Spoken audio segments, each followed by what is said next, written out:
প্রিয় দর্শক, আসসালামু আলাইকুম রহমতুল্লাহি ওবরাকাতু। আমাদের এই আমান কোম্পানির বাচ্চাগুলোর বয়স হচ্ছে আজকে 16 দিন। আমরা 16 দিন বয়সে আজকে 3 নম্বর ভ্যাকসিনটা করছিলাম। আলহামদুলিল্লাহ, আপনাদের দোয়ায় আমরা 3 নম্বর ভ্যাকসিনটা গাম্বুরা ভ্যাকসিন দিছি। ইনশাল্লাহ ভ্যাকসিন 4টা করবো এবার। দেখি আপনারা দোয়া করেন,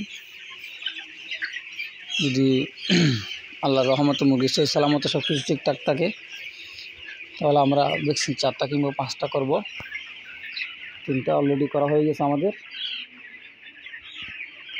সবাই দোয়া করবেন আমাদের জন্য। যারা রেগুলার আমার ভিডিও দেখেন তারা তো রেগুলার প্রত্যেক দিনে আপডেট ভিডিও পাচ্ছেন অবশ্যই। যারা যারা নতুন উদ্যোক্তা হন তারা অবশ্যই এই শীতের মধ্যে মুরগির পরিচর্যা সম্পর্কে খুব ধারণা রাখতে হবে, নাহলে অনেক টাকা লসে পড়বেন। তাই আপনাদেরকে বলি, যদি রেগুলার আমার ভিডিও দেখেন তাহলে অবশ্যই একটু হলেও উপকৃত পাবেন। আমরা শীতকালে কয়েকদিন বয়সে কী মেডিসিন খাওয়াচ্ছি, কীভাবে পরিচর্যা করছি, কতটুকু ওয়াট ফার্মে দিচ্ছি, এগুলো আপনারা দেখতে পারবেন, বুঝতে পারবেন, শিখতে পারবেন। তাহলে আশা করি আপনাদের লস আর করবেন না। তাই আপনারা রেগুলার আমার ভিডিও দেখলে অবশ্যই উপকৃত হবেন।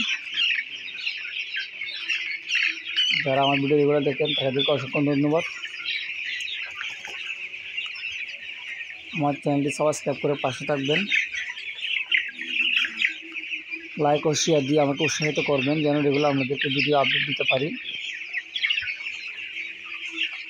সবাই দোয়া করবেন। ইনশাল্লাহ আজকে তো ভ্যাকসিন করছি, এখন রাত্রে ইউসেল দিছি। কাল সকাল থেকে আমরা কোন মেডিসিন ব্যবহার করবো অবশ্যই আপনাদেরকে ভিডিও দিব 17 দিন থেকে 21 দিন বা 22 দিন পর্যন্ত। আপনারা আমার সাথে থাকবেন, অবশ্যই উপকৃত হবেন। এগুলো হচ্ছে আমাদের আমান কোম্পানির বাচ্চা, এক বাচ্চা। এখানে 1870 পিস কালেকশন করছি আমরা। আর নিউবের বাচ্চাগুলোর ফলাফল তো অবশ্যই আপনাদেরকে দিচ্ছি। ওগুলোর বয়স মনে হয় আজকে 10 দিন হয়েছে। ইনশাআল্লাহ কালকেগুলোকে ভ্যাকসিন করবো। অবশ্যই আপনাদেরকে ভ্যাকসিনের পর, দ্বিতীয় ভ্যাকসিনের পর কোন মেডিসিন দিই সেটা অবশ্যই আপনাদেরকে ভিডিও দিব। সবাই দোয়া করবেন আমাদের জন্য। আসসালামু আলাইকুম রহমতুল্লাহি ওয়া বারাকাতুহু।